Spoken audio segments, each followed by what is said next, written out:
ባለፉት 8 ዓመታት በኢትዮጵያ ከ34000 በላይ ቅድመ መደበኛ ትምህርት ቤቶች ተገንብተዋል። ቀጣዩ ትውልድ በስነ ምግባር የታነጸና የእውቀት መሰረት እንዲኖረው ለማድረግ ከመዋዕለ ሕፃናት ጀምሮም መስራት ያስፈልጋል። መሐሪ ዓለሙ በዚሁ ዙሪያ ያሰናዳው ዘገባ አለ። ይሄው ገባኝ።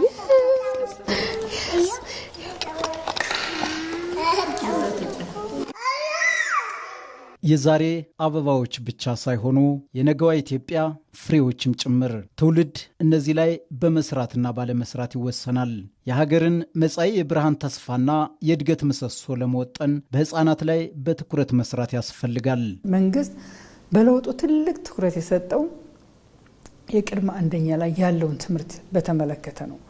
ስለዚህ እዚህ ላይ በደንብ መስራት ከቻልን ፋውንዴሽኑ ላይ መሰረቱ ላይ መስራት ከቻልን ተወዳዳሪ ዜጋ እየፈጠርክ ትሄዳለህ። በራሱ የሚተማመን ዜጋ፣ ሀገሩን የሚወድ ስራ የሚወድ የህብረተሰቡን ችግር በራሱ አቅም መፍታት የሚችል ሀገር በቀል ዕውቀትን የተላበሰ ዜጋ እንዲፈጠር ካሪኩለሙ ስለሚጋብዝ ያንን የሆነ ዜጋ መፍጠር የምንችልበት እድል ከመፍጠር አኳያ ቅድመ አንደኛ ላይ በስፋት እየሰራን ለቤት ግንባታው ዋናው መሰረቱ ነው እንዲሉ ለትምህርት እድገት ቁልፍ ጉዳዩ ተማሪዎችን በህፃንነታቸው የእውቀት መሰረት እንዲጨብጡ ማድረግ ነው። ኢትዮጵያም ይህንን ለማድረግ የትምህርት አዋጆቿን በማሻሻልም ሆነ በመቅረጽ በትውልድ ላይ አተኩራለች። መሰረት ለማስያዝ በተለይ ደግሞ ቅድመ አንደኛ ላይ አንዱ በህግ ተደግፎን እየተሰራ ነው ያለው አጠቃላይ ትምህርት አዋጅ። በዚህ ባለፈው አመት አጠቃላይ ትምህርት አዋጅ ለመጀመሪያ ጊዜ በኢትዮጵያ የወጣ ህግ ነው። እድሜያቸው 5 ዓመት የሞላቸው ልጆች 5 እና 6 ዓመት ላይ ቅድመ አንደኛ የሚማሩበትን ለሚቀጥለው ደረጃ ብቁ ለማድረግ የምንሰራበትን እድል ተፈጥሯል። ይህ ብቻ ሳይሆን ከ4 ዓመት የሞላቸውንም እንዲሁ በህግ አቅም በፈቀደ መንገድ ማስተማር እንደሚቻል የተደነገገ ነው። ይሄ በጣም ጥሩ እድል እየፈጠረ ነው ያለው።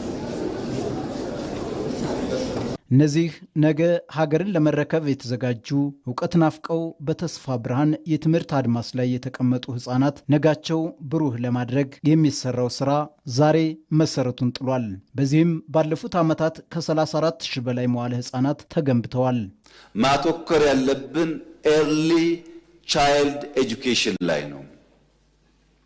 ታዳጊዎች ላይ አበክረን ብንሰራ የዛሬ 20-25 ዓመት ሊወዳደር የሚችል ትውልድ ይፈጠራል።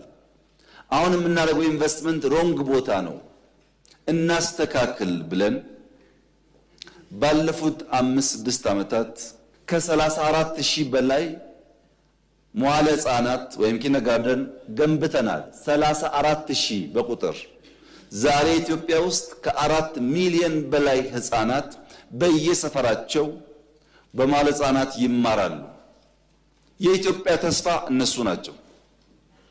ከጧት ከጅምሩ ከመሰረቱ ያስተማርናቸው ያዘጋጀናቸው ልጆች በነገው ዓለም ውስጥ ሊወዳደሩ የሚችሉ ስለሚሆኑ የመደመር መንግስት ያሁኑ ትውልድ ዋጋ ከፍሎ ለቀጣዩ ትውልድ የምትሆን ኢትዮጵያን መገንባት አስፈላጊ መሆኑን በማመን ለመጪው ትውልድ የምትሆን ሀገር መገንባትን በብዙ ልፋትና ጥረት ውስጥም ሆኖ እውን እያደረገው ይገኛል።